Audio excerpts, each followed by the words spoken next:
Hey, stop, tu roules sur le boulevard BD. Cet album est fait pour toi. Les Reines de sang, Rani Lakshmi Bai, tome 1, La séditieuse.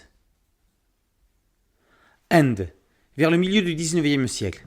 Dans le petit état de Jhansi, Lakshmi se voit contrainte de quitter son palais avec son fils. Mais qui est-elle et pourquoi ce départ nocturne, sans honneur ni gloire? Pour cela, retour en arrière d'une dizaine d'années. En 1840 plus exactement, nous rencontrons l'impétueuse Manikamika à Bitour, au palais du Peshwa Bajirao II.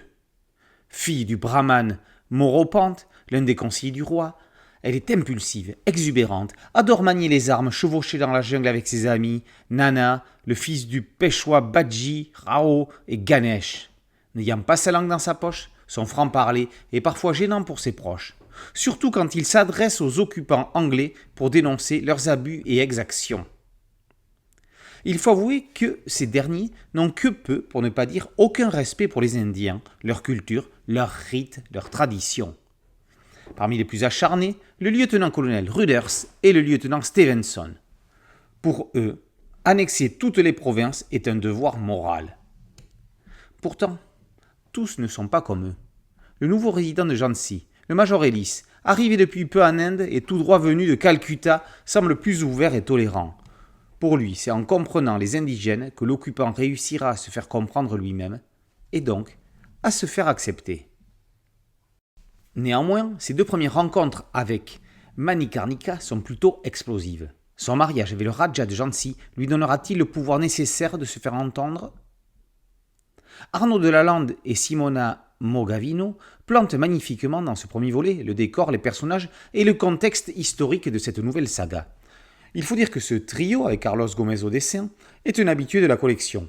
Après les 6 tomes Aliénor la légende noire et les 3 de Catherine de Médicis, la reine maudite, il maîtrise toutes les arcanes et astuces narratives des reines de sang. Dès lors, quoi de plus logique et naturel pour eux de s'intéresser à une reine éprise de liberté, intelligente, avisée, révoltée tout autant contre certaines traditions de son Inde natale que contre des lois imposées par le colonisateur anglais, tel le Laps.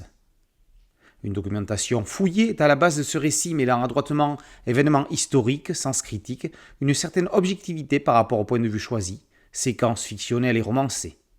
Abordant le choc des cultures et des mentalités, De Lalande et Mogavino nous dressent un tableau sans concession de la colonisation anglaise dans la péninsule indienne prise dans sa spécificité complexe.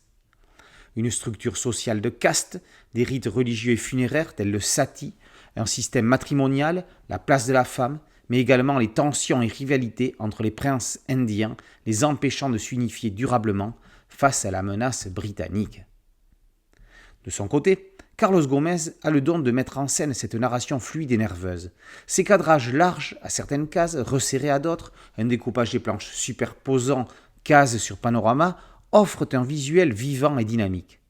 Nous suivons les protagonistes comme une mouche, blanche ou noire, voletant autour d'eux sans jamais les gêner.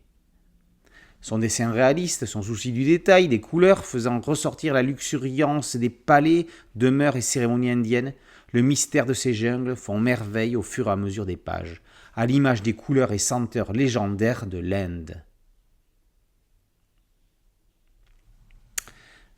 Voici donc le premier des 3 volets de l'épopée de la Rani Lakshmi Bai, roturière devenue souveraine avant d'être écartée de son royaume, dans des conditions non encore précisées, mais pressenties.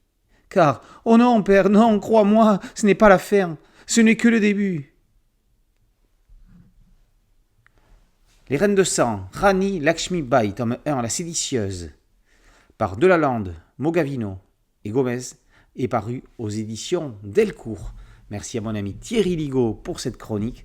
Boulevard BD, c'est un site dédié, un podcast audio et une chaîne YouTube. N'oubliez pas de liker, de partager et de vous abonner. A très bientôt sur Boulevard BD. Ciao.